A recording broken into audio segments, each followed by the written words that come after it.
रायबरेली में 2 दिन पहले सराफा व्यवसायी के बेटे को अगवा उसकी हत्या किए जाने के मामले में पुलिस ने पूरे मामले के 2 आरोपियों को जेल भेज दिया है। आज जेल भेजे गए आरोपियों में से एक को 2 दिन पहले घटना वाले दिन ही परिजनों ने पकड़कर पुलिस के हवाले किया था।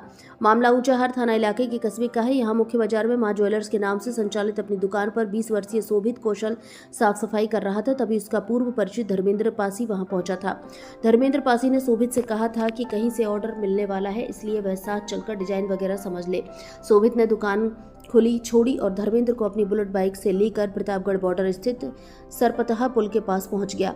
यहां बुरी तरह से नशे में धुत धर्मेंद्र पासी का साथी गुलाब पहले से मौजूद था। सरपतहा पुल के चारों तरफ उगे मूंज के बड़े बड़े झाड़ झखाड़ के बीच पहुंचते ही वहां पहले से मौजूद गुलाब के नशे में शोभित के पेट पर ताबड़तोड़ चाकू से कई बार कर दिए।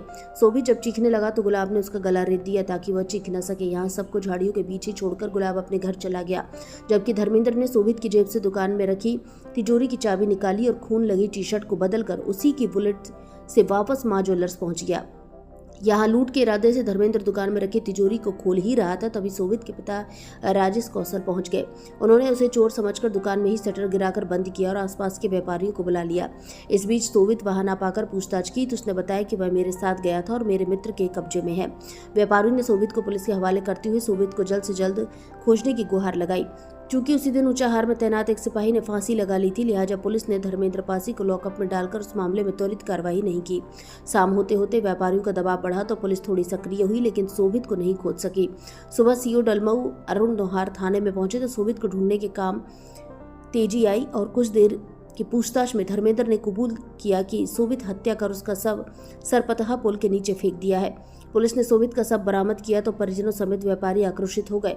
व्यापारियों ने लखनऊ प्रयागराज मार्ग पर जाम भी लगवा दिया था। इस मौके पर पहुंचे एडिशनल एसपी संजीव कुमार सिन्हा ने थोड़ी देर में ही समझा बुझाकर खुलवा दिया था।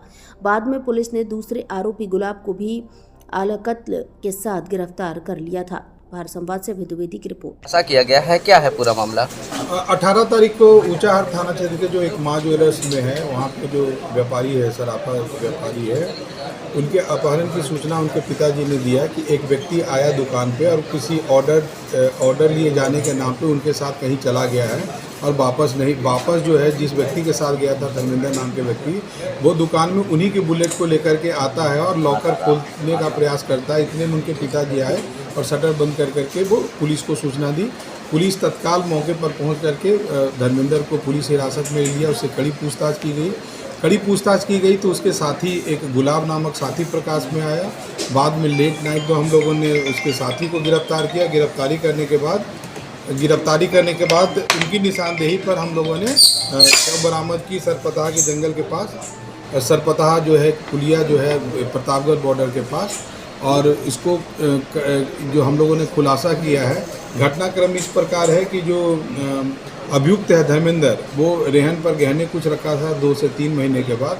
इससे जो है उनके व्यापारी से संपर्क में आया और इस संपर्क में होने के कारण ही उनकी विश्वास में वो चले गए कि हाँ एक ऑर्डर है, और जाने के बाद उनकी योजना ये थी कि इनकी हत्या करके और इनसे लॉकर की चाबी लेकर के दुकान में आके वापस इनकी ज्वेलरी ले लेंगे। इसके लिए इन्होंने जो धर्मेंद्र ने गुलाब को 10 लाख रुपए देने का आश्वासन दिया था कि इस घटना को खारिज करने के बाद 10 लाख रुपए आपको दिए जाएंगे। सर कितने शरीर में पीएम रिपोर्ट में क्या निकल के आया? हाँ, पीएम रिपोर्ट अभी आई, मैंने देखा नहीं है, मैं देखूंगा, लेकिन उनकी बिल्कुल नृशंस हत्या की गई थी। चाकू से कई वार किए गए पेट में, और उसके पास गर्दन में भी चोट थी, और उसके बाद पुलिस ने भी फौरी दोनों को गिरफ्तार करके न्यायिक सरवार को देख ही था कि एक इनके साथ इनकी हत्या करके, और जो बिल्कुल जहाँ पे इलाका है सरपतहा जो बॉर्डर है, वहाँ पर बिल्कुल सन्नाटा है, शारदा नहर का है, वहाँ पे कोई भी दूर तक कोई व्यक्ति नहीं। हाँ, ये उसके आगे गाँव अवश्य है, वहाँ पर उन्होंने वार करके